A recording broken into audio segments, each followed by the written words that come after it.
As the vice chair, Peter, in the absence of a chair, we would be looking to you to chair the meeting.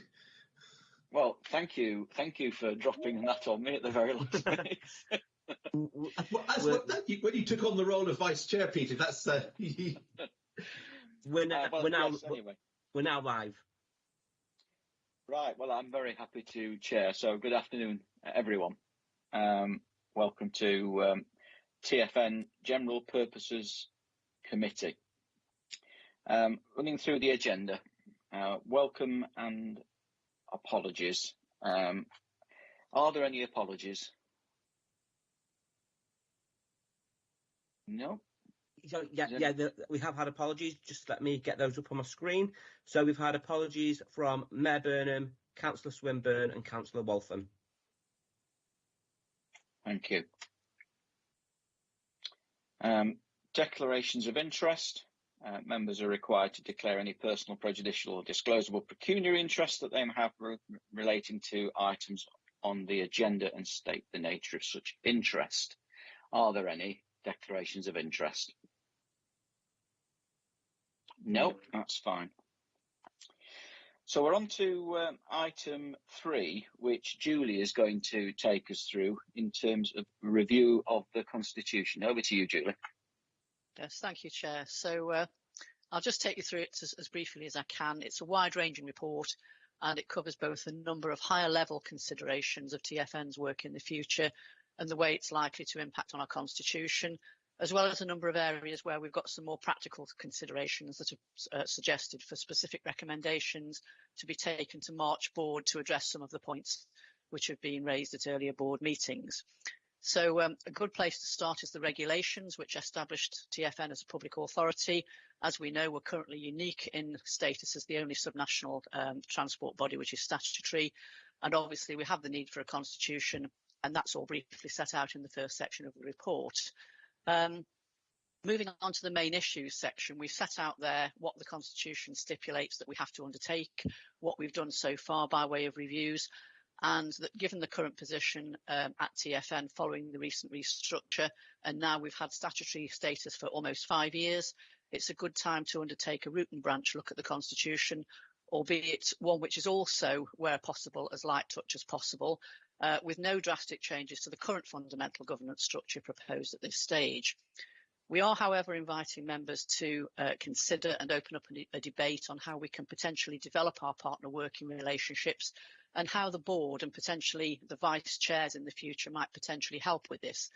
We don't currently have a vice chair role profile either in the Constitution or elsewhere, but it's certainly one of the things that we can look to potentially consider in the future. We're also looking at inviting committee to particularly look at the 5 key opportunities which are set out at paragraph 3.9 in the report. And if I can just give a very quick overview of those briefly. Once board in March has had the opportunity to consider the draft IRP sponsor agreement, which we presented to it to be entered into with central government, considering including that within the Constitution in order to highlight its importance to TFN. The second point is starting to think about potentially how the Rail North Committee groupings might potentially be arranged in the future, given the ongoing rail reform, which is obviously still emerging, the emergence of the single guiding mind concept, and also building on the RNP Rail North Partnership arrangements with TFN's support for devolution. Thirdly, considering what changes might be merited with TFN's emergence as a centre of excellence to provide services to members of TFN. Fourthly, considering as part of the emerging STP2, the second strategic plan, the need for an indicative regional funding envelope within which we provide advice to the Secretary of State, and considering potentially whether to present a case to board later in this year for a pilot initiative for submission to the Secretary of State. And then finally, considering another potential proposition under function E, which is to make other proposals to the Secretary of State about the roles and functions of TFN in terms of the alignment of other areas of public sector policy, given that TFN's evidence base, which we've been building up, highlights the importance of aligning investment in energy systems and also digital connectivity with the transport sector. So those are some of the things that we would like to begin a conversation with the committee about.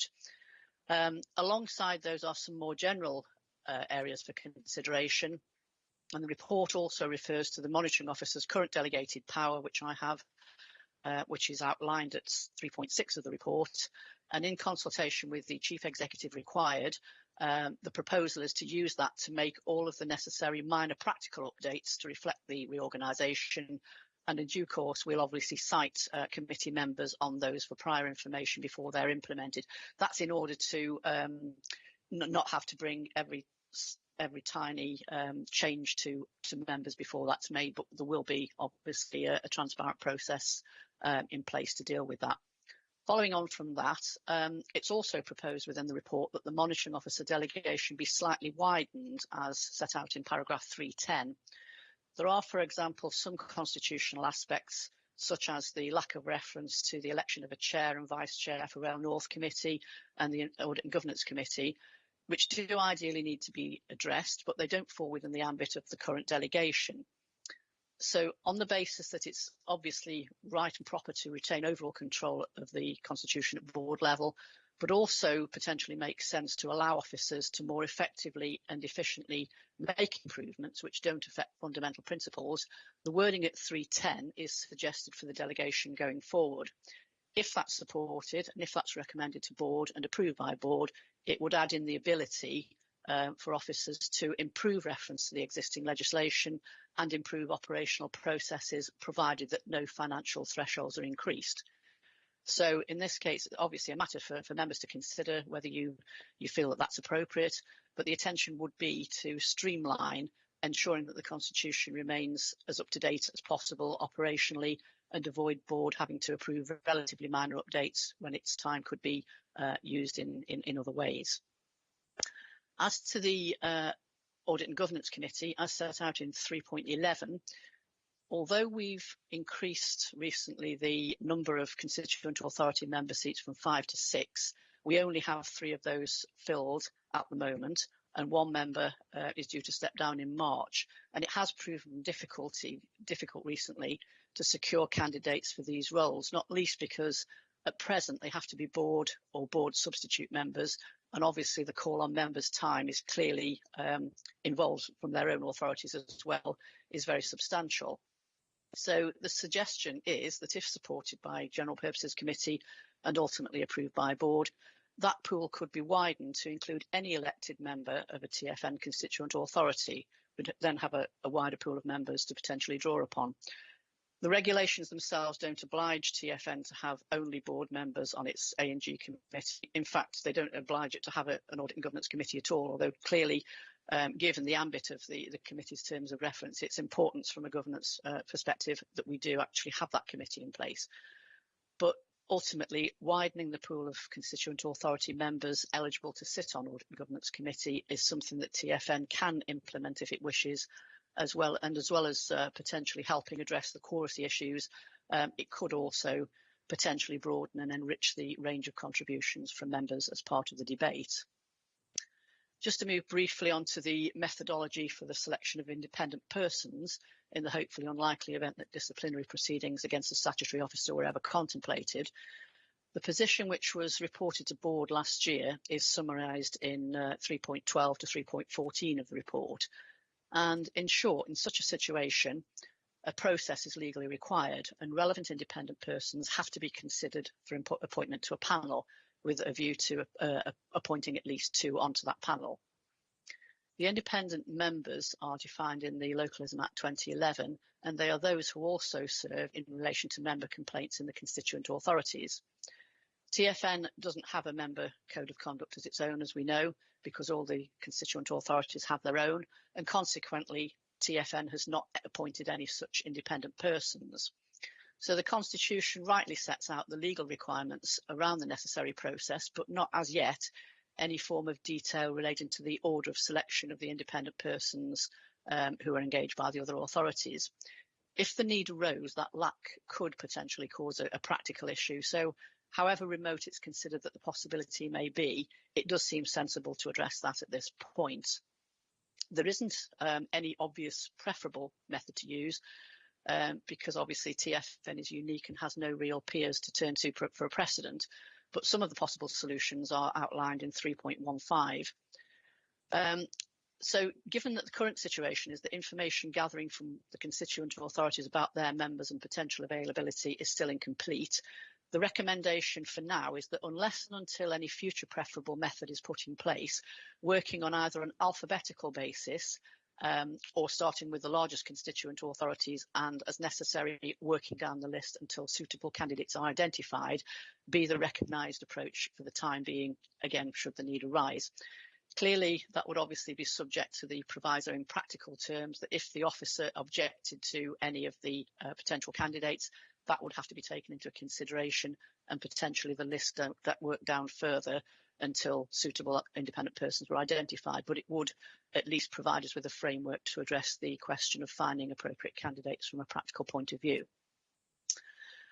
So just moving on to Partnership Board and its membership, 3.17 notes that some suggestions have been made that adding a representative of the public health directors from the constituent authorities and also one representative potentially from the Northern Chambers of Commerce might usefully widen the range of debate at Partnership Board. It's not suggested that these candidates should also be on board, just the Partnership Board. A supermajority would be required for that addition to Partnership Board. For Board, it would need to be unanimous, and committee is asked to consider the possibility of extending Partnership Board membership as suggested. And finally, regarding the appointment of statutory officers, the Constitution reserves nomination of all three of its statutory officers to Board alone.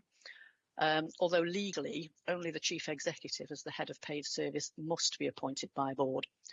The reserving of all three to Board is a matter of choice and clearly made absolute sense at the outset of TFN and still does. However, with the recent appointment of the Section 1051 officer, the practical difficulty of an in-person meeting raised a potential difficulty because this type of decision had to be made in person. In that case, fortunately, in those circumstances, we could address it by making use of a delegated power and treating the meeting of Board as consultative, given that in that particular set of circumstances, the preferred candidate had already been nominated and was carrying out the role on an interim basis. That was, however, a fortuitous set of circumstances, and it might not be the case in another future scenario. Again, the likelihood of this occurring again, one would expect to be relatively small, but obviously, given current circumstances, we can't rule that out. So as a solution to that, as a future possibility, the suggestion is that General Purposes Committee recommends to Board to extend its power to deal with such a scenario as set out in paragraph 3, in paragraph 3.18 in the report. Again, it's completely open to General Purposes Committee to do this or not to do it, although clearly, not doing so could risk another similar situation in the future and potentially no easy way of dealing with it. So I hope that summarises the detailed report as succinctly as I can, Chair, and happy to answer any questions if I need to. There may also be some points that Martin would like to elaborate on as well. Okay, thank you very much, Julie. A lot of information to digest there. Martin, did you want to add any supplementaries before we open it up? Not at this stage, Chair. I think it'd be interesting to see if there's any comments from members of the committee first, and then we'll pick those up and deal with them. So there are two ways of tackling it. We could work through each of the recommendations and invite comments, but I think perhaps the easiest way is just to invite comments on the whole paper, and then we can come back to the recommendations and just make sure we've covered everything. So hands up if there are any questions or comments to make. Councillor Gannon. Just a very quick point, Chair. On 310, the extension to the monitoring officer's delegated powers makes reference to, I can absolutely completely understand the rationale behind it in terms of making sure that job titles reflect existing legislation. It's very straightforward. It makes reference to extending the delegation in consultation with the Chief Executive. I just wonder if it would be appropriate for a non-executive to be involved in that, the Chair, in terms of consultation with the Chief Executive and the Chair. Okay.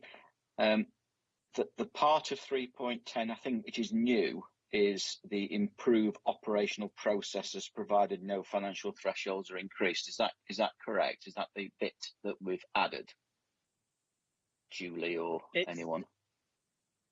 Yes, Chair, it's the bit that says to reflect legislative changes and improve layout, improve reference to the existing legislation, improve operational processes provided no financial thresholds are increased.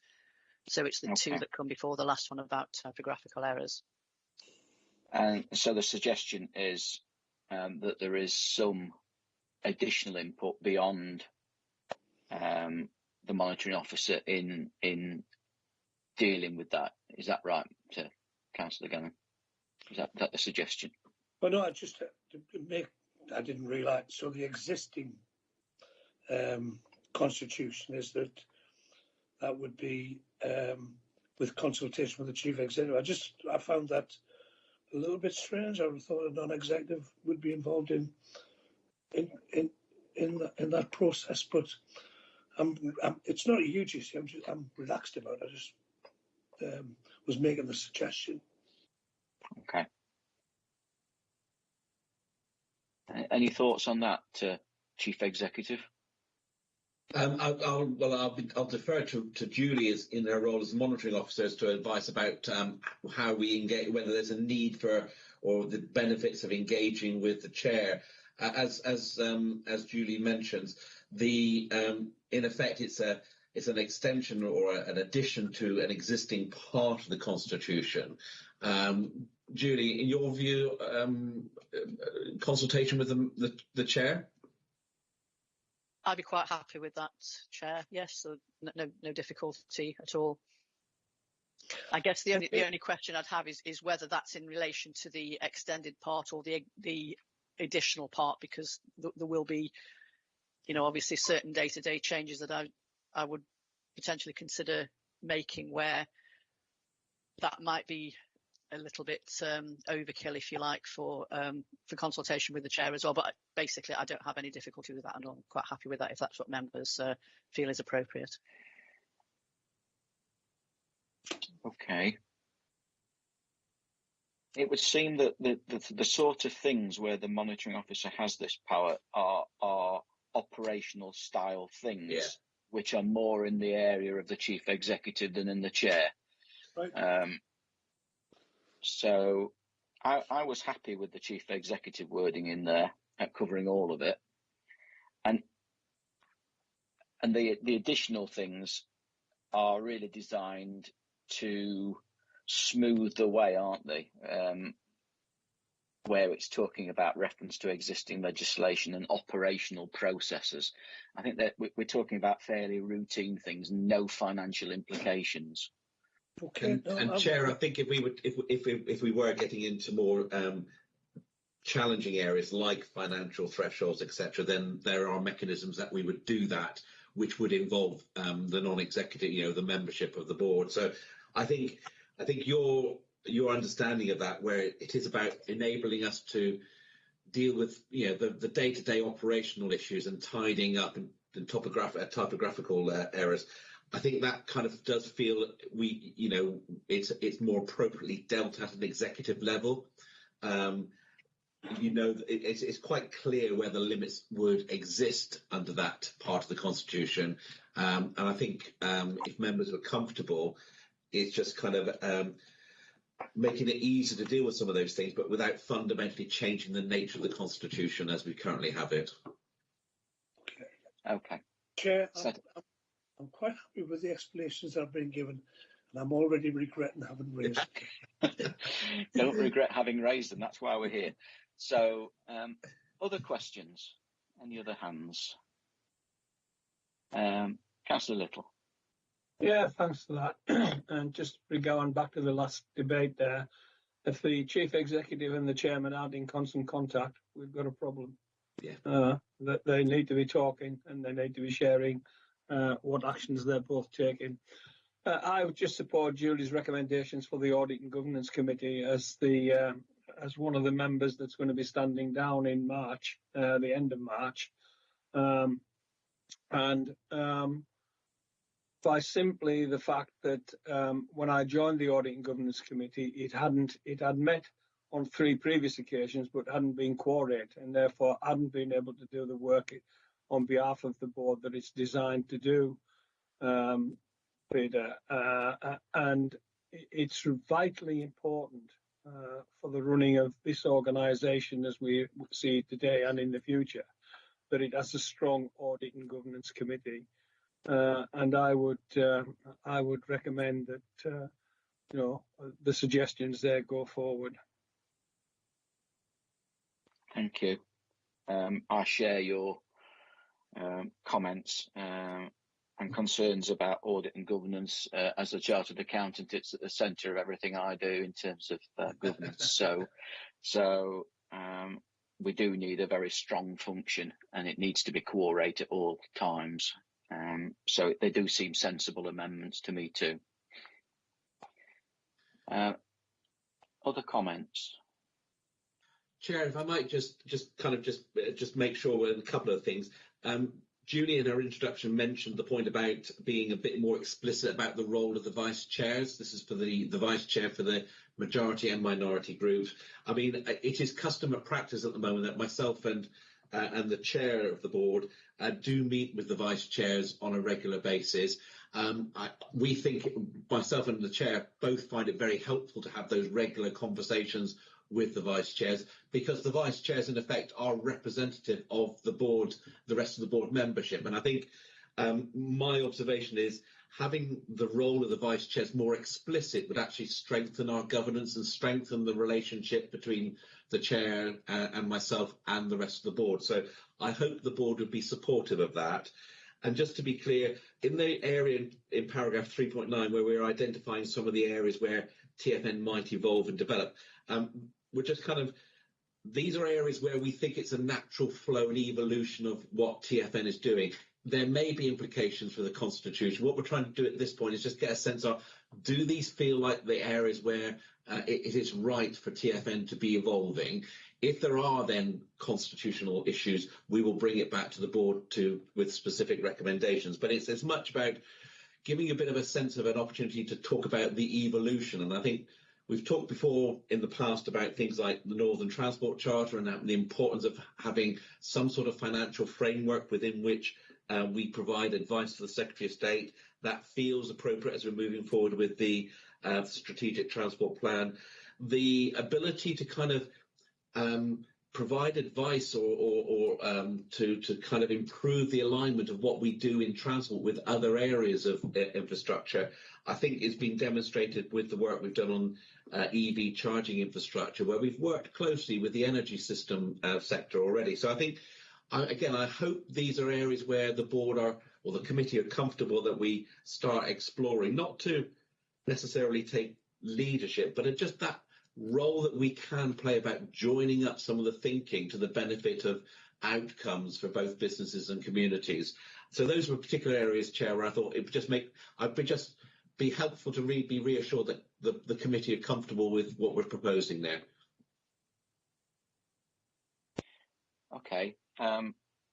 So if anyone has any comments on the 5 main areas at 3.9, that would be good to hear.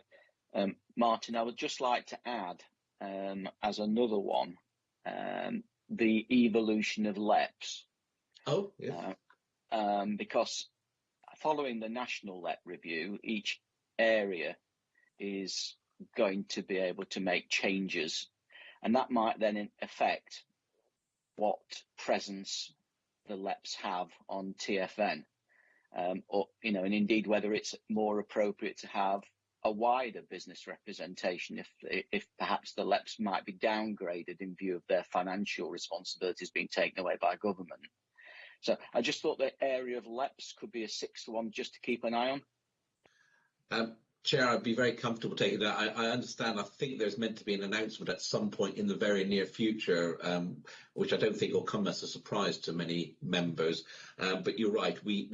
My advice to this committee and indeed the main board would be that having a strong business voice into the debates of TFN is absolutely essential, given that our focus is about transport to enable economic growth. So very happy with your suggestion there, Chair, that that's one area, another sixth area that we make sure if we need to make changes to the Constitution, we look at that as part of this review.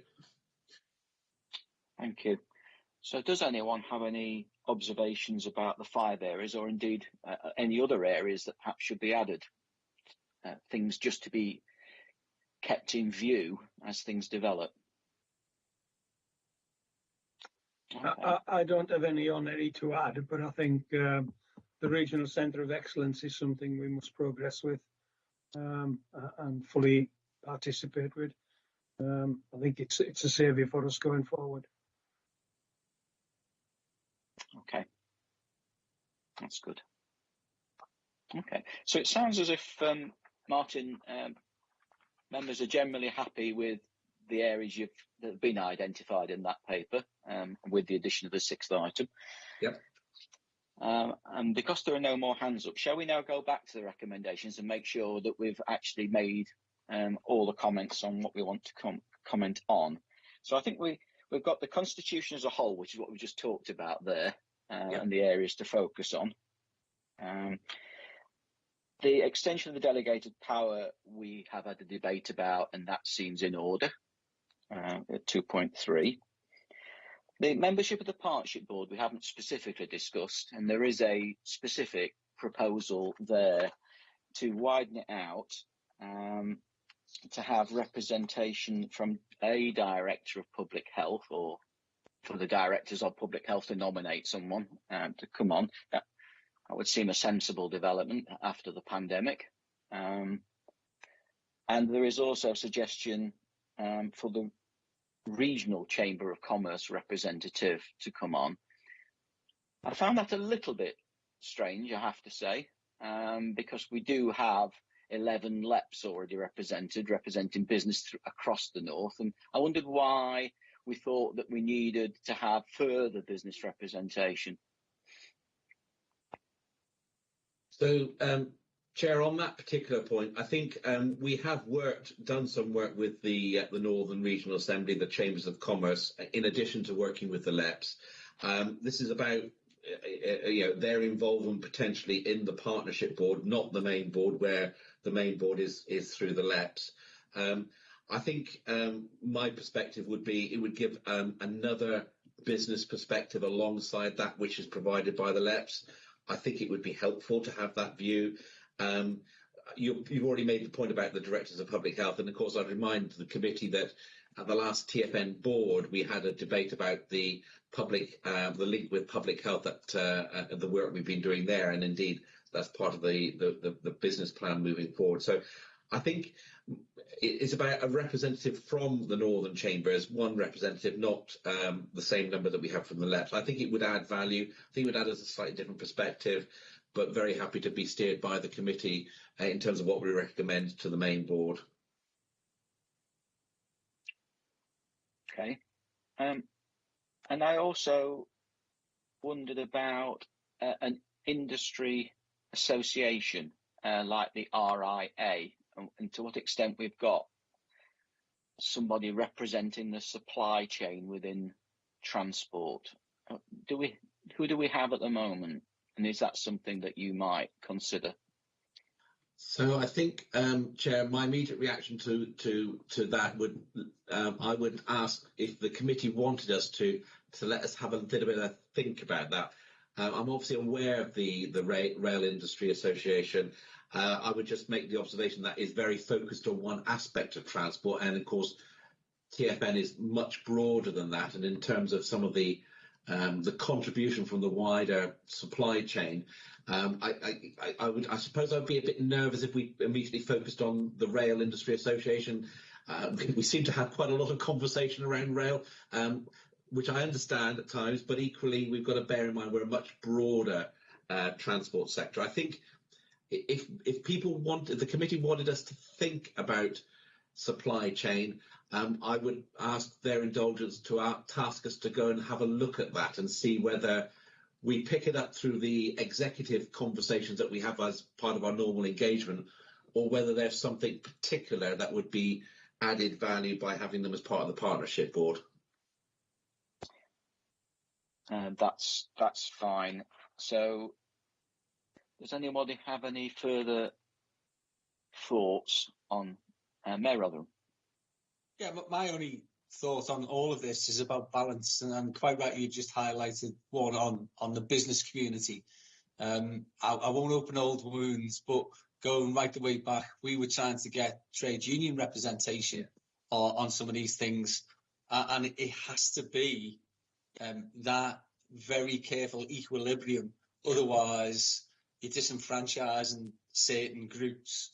And what we found is that those discussions that we have had at times have been really helpful in our deliberations about how we approach some of the issues that we've long wrestled with in regard to Northern Powerhouse Rail.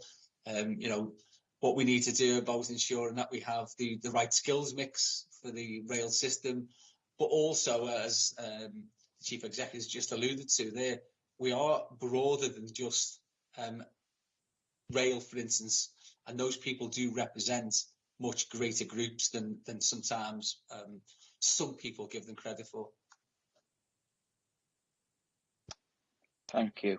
So at the moment we have a trade union representative on partnership board, don't we? We do. Generally, is it Bill Adams generally that attends, or someone else?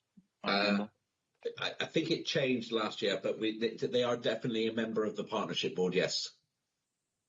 Okay. So I think it's a very fair point that we need that equilibrium and balance, and we don't want one voice to dominate the debate. So we do have union representation, and there may be other groups we can think of, which we could raise either now or later as time goes by.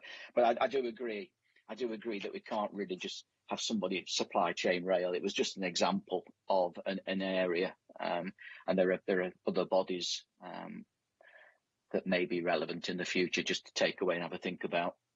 I mean, the other thing, Chair, that we can always bear in mind is when we're having meetings of the partnership board, there is nothing stopping us from extending invitations to particular sectors. So, for example, if we were to have a look at the supply chain in terms of thinking about implementing the strategic transport plan and implementing the programmes, it would be quite acceptable for the partnership board to say, let's have a bit of a conversation about this and let's invite a number of representatives from the supply chain, maybe people from the skills side, to allow the partnership board to have that conversation without having to necessarily add members to the partnership board as members, if you see what I mean.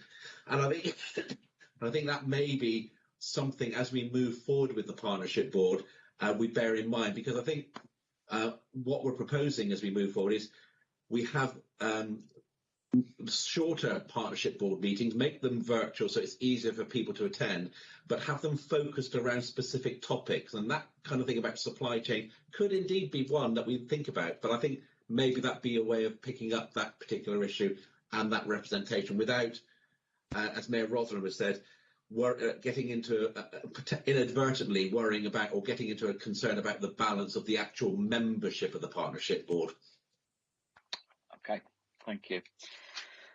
So it seems that the proposal at 317 of the paper, which talks about Chamber of Commerce and Directors of Public Health, meets with support, or at least acquiescence. So that's means we can move on, I think, to the next one.